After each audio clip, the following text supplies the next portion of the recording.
할렐루야, 화요일입니다. 오늘도 새벽에 만난 하나님 오신 여러분들을 예수님의 이름으로 환영하고 축복합니다. 기도하겠습니다. 좋은 날 주시니 감사합니다. 하나님이 주시는 단잠을 자고 새 하루를 시작합니다. 새 날은 늘 기대가 있습니다. 일어나면서부터 하나님 감사의 찬양을 드렸고 또 이 말씀을 대하면서 하나님이 나와 함께 하시는 그 은혜를 누리기를 원합니다. 아버지 하나님, 말씀 주시옵소서. 그리고 말씀을 주실 때에는 순종할 마음 주시옵소서. 그리고 순종했을 때에는 하나님의 역사가 이루어지는 것을 보게 하여 주시옵소서. 하나님의 말씀과 동행하고 하나님과 함께하는 정말 복된 하루가 되도록 함께하여 주옵소서. 예수님의 이름으로 기도합니다. 아멘. 우리에게 주시는 말씀은 예레미야 50장입니다. 50장 1절에서 3절까지의 말씀 같이 보겠습니다. 예레미야 50장 1절에서 3절의 말씀입니다. 우리 찾으셨으면 예레미야 50장 1절부터 3절까지 읽겠습니다. 여호와께서 선지자 예레미야에게 바벨론과 갈대아 사람의 땅에 대하여 하신 말씀이라. 너희는 나라들 가운데 전파하라. 공포하라. 깃발을 세우라. 숨김없이 공포하여 이르라. 바벨론이 함락되고 벨이 수치를 당하며 브로닥이 부스러지며 그 신상들은 수치를 당하며 우상들은 부스러진다 하라. 이는 한 나라가 북쪽에서 나와서 그를 쳐서 그 땅으로 황폐하게 하여 그 가운데 사는 자가 없게 할 것임이라. 사람이나 짐승이 다 도망할 것임이니라. 아멘. 세상에 변하는 것이 있고 또 무너지는 것이 있고 무너지지 않는 것이 있습니다. 우리는 세상은 강한 나라, 영원히 강한 것 있는 것 같지만 영원한 것은 없습니다. 어떤 강대국이 생겼다가도 또 그 강대국이 어느 순간에 무너집니다. 해가 지지 않는 나라라고 말했던 영국, 요즘의 영국을 보면 유럽권 내에서도 별로 이렇게 보잘것없는 나라처럼 느껴집니다. 그러나 예전엔 대영제국이라고 말하던 그 영국을 기억합니다. 스페인 무적함대라고 얘기하며 전 세계를 식민 통치하는 상당히 큰 나라였습니다. 그런데 그 스페인도 지금은 정말 고작 남은 것이 별로 없습니다. 로마, 어마어마한 나라였죠. 그런데 그 로마도 지금은 별 볼 일이 없습니다. 그렇게 보면 전 세계 1등 강대국이라고 말하는 우리가 지금 살고 있는 이 미국, 앞으로 어떻게 될지 모릅니다. 이 미국이란 나라도 지금 우리가 살 때는 미국이 패권을 쥐고 있고 영원할 것 같지만 과거를 보면 그 영원할 것 같던 나라들이 영원하지 않았던 것을 우리는 보게 됩니다. 어느 순간 하나님이 그 나라를 들었으면 쓰임받는 겁니다. 그런데 하나님이 그 나라를 이제 더 이상 들어쓰지 않으면 쓰임받을 수 없게 됩니다. 생각해 보게 됩니다. 하나님이 들어쓰는 나라 또는 하나님이 들어쓰는 사람, 사실은 하나님이 모두 다 사용하십니다. 하나님은 어떤 사람이든 다 사용하시는 거죠. 그런데 어떻게 사용되느냐가 정말 중요합니다. 예레미야를 보면 지금 이 유다가 망하는 이 시점에서, 유다가 멸망한 시점에서 하나님이 예레미야를 사용했습니다. 예레미야를 당신의 스피커로, 즉 하나님의 말씀, 메시지, 마음을 전하는 그 스피커로 예레미야를 사용했습니다. 아름답게 사용되었습니다.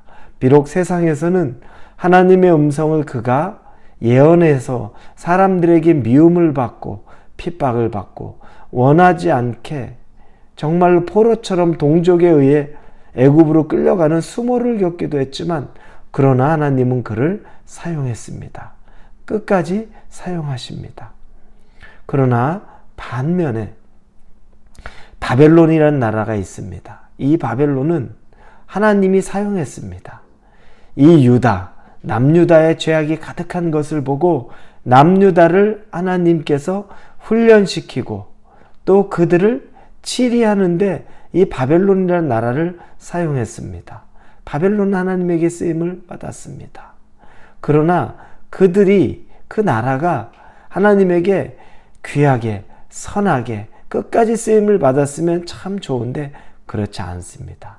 오늘 예언의 말씀을 보니까 이 바벨론의 멸망에 대해서 예레미야에게 예언을 선포합니다. 하나님이 그들을 일시적으로 사용하기는 했지만 그들이 영원히 쓰임받을 수 있는 존재는 아닙니다. 안타깝죠. 저와 여러분이 하나님이 만약에 지금 사용하고 있는데 그러나 그 사용하는 이유와 목적이 선한 하나님의 일을 예레미야와 같이 쓰임받는다면 얼마나 감사합니까? 그러나 바벨론같이 쓰임받는다면 또 예수를 십자가에 못 박아 달게 했던 빌라도와 같이 쓰임받는다면 쓰임받기는 했지만 영원히 수치가 남을 수 있고 나는 하나님으로부터 어떤 구원도 없는 그런 자로 남아있는 것. 어떤 분열하는 일에 교회가 분열합니다. 어렵습니다. 그런데 그 교회를 분열시키고 어려운 일을 하게 되는 도구가 되는 성도나 목회자나 이런 용도로 하나님의 쓰임을 받는다면 얼마나 비참합니까? 하나님은 다 사용하는데 내가 어떤 용도로 하나님이 쓰시는지가 중요합니다. 바벨론, 무너지지 않을 것 같은 강력한 나라가 북쪽에서 오는 나라에 의해서 멸망한다고 말하며 그들이 하나님이 그들을 쓸 수 없었던 이유 중에 하나를 분명히 말합니다. 2절에 보니까 바벨론이 함락되고 벨이 수치를 당하며 무로닥이 부스러지며 벨과 무로닥 대표적인 바벨론의 신상이죠. 그들이 무너지는 겁니다. 그들이 넘어지는 겁니다. 하나님 외에 그들이 사랑하고 섬기고 의지하고 귀하게 여기던 그 신상들이 철저하게 무너지는 겁니다. 하나님이 바벨론을 쓰기는 했지만 그들을 기뻐하지는 않은 겁니다. 하나님이 우리를 잠시 잠깐 사용할 수는 있지만 기뻐하지 않을 수도 있습니다. 그래서 참 두렵습니다. 내가 어떻게 선한 영향력을 위해 쓰임받는 그 사람이 되어야 됩니다. 다른 사람을 훈련시키는 도구로 여러분과 제가 쓰임받아서는 안 됩니다. 다른 사람들을 하나님이 세우는 도구로 그 사람들을 넘어뜨리게 하고 그 사람들을 쓰임받게 하는 그 잠시 잠깐의 불쏘시개와 같은 도구로 쓰여서는 절대 안 됩니다. 여러분, 그래서 굳건한 믿음이 있어야 됩니다. 건강한 신앙이 있어야 됩니다. 하나님 중심을 두고 살아가는 삶이 돼야 됩니다. 교회만 다녀서 되는 문제가 아니고 직분만 가져서 되는 문제가 아니라 하나님의 사람이 먼저 돼야 되는 겁니다. 그거보다 더 중요한 건 없습니다. 목사라고, 장로라고, 권사라고, 안수집사라고, 집사라고. 여러분, 이런 직분이 우리를 개런티해 주지 못합니다. 하나님이 선하게 사용할 수 있는 좋은 그릇이 되어야 되는 것. 그게 우리에게 가장 필요한 것입니다. 바벨론을 보면서 다시 우리가 두렵고 떨리는 마음으로 우리 자신을 돌아보기 원합니다.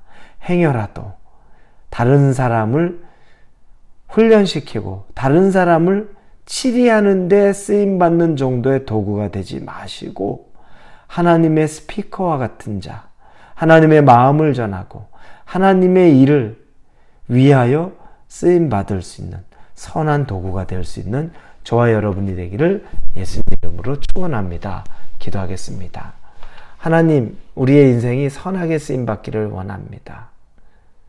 다른 사람 훈련시키는 악한 도구로 쓰임받지 않기를 원합니다. 불쌍히 여겨주시고 은혜 베풀어 주셔서 건강한 신앙으로 믿음으로 하나님 앞에 서게 하여 주옵소서. 예수님의 이름으로 기도합니다. 아멘.